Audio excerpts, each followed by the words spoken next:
పూరా లోకల్. నమస్తే, welcome to పూరా లోకల్. ఓటుకు నోటు కేసులో జూలై 14న రేవంత్ రెడ్డికి డెడ్ లైన్ అని ఇది విని కాంగ్రెస్ వాళ్ళు పండగ చేసుకుంటున్నారని నిజామాబాద్ బీజేపీ ఎంపీ అభ్యర్థి ధర్మపురి అరవింద్ సంచలన వ్యాఖ్యలు చేశారు.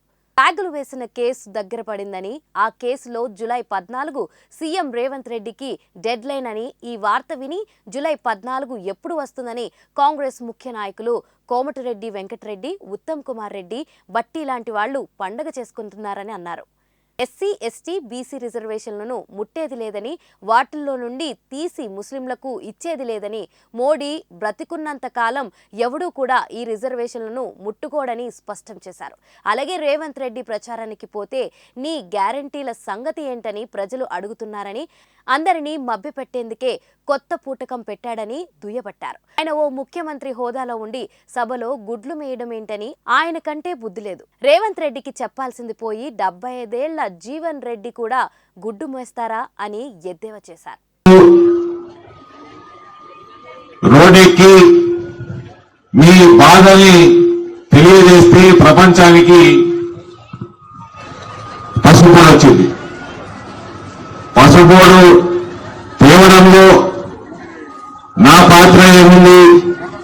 నరేంద్ర మోడీ ఇక్కడికి వచ్చి, ప్రధానమంత్రి గారు ఇక్కడికి వచ్చేసి మనకి పసుపోడు ఆయనే సొంతంగా ఇవ్వడం జరిగింది.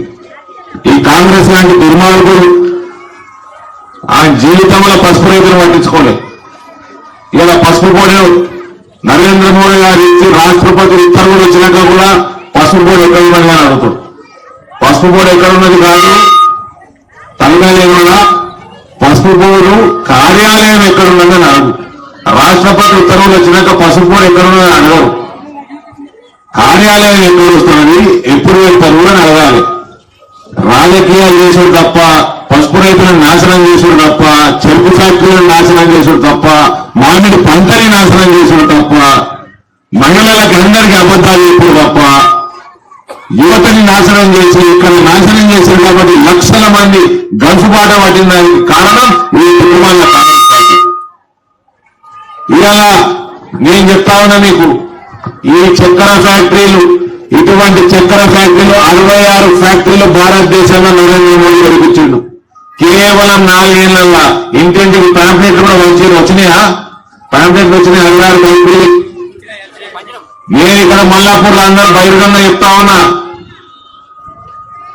మీరు అవినీతి పక్కకు పెట్టండి. ఆ కేసీఆర్ బిడ్డ అవినీతి వల్లనే ఇవి తెచ్చుకోలేదు. ఇప్పుడు ఈ కాంగ్రెస్ వల్లనే అంతకుముందు మూతపడ్డాయి. కాంగ్రెస్ ప్రభుత్వం ఇంతకుముందు ఉన్నప్పుడు కమిటీ వేసింది, ఆ కమిటీ రిపోర్ట్ ఇచ్చింది. ఆ కమిటీలో జీవన్ రెడ్డి గారు ఉన్నారల్లా. ఆ కమిటీ రిపోర్ట్ తీసుకుపోయి కాంగ్రెస్ పార్టీ పుట్ట దాఖలు చేసింది.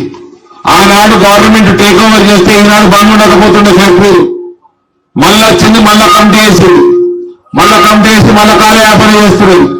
కమిటీ డిసెంబర్ 2025 తెలుస్తామంటే ఈ ముఖ్యమంత్రి నెత్తి మీద గుర్రు పెట్టుకుని సెప్టెంబర్ 17కి ప్రక్రియ మొదలైందంటాడు.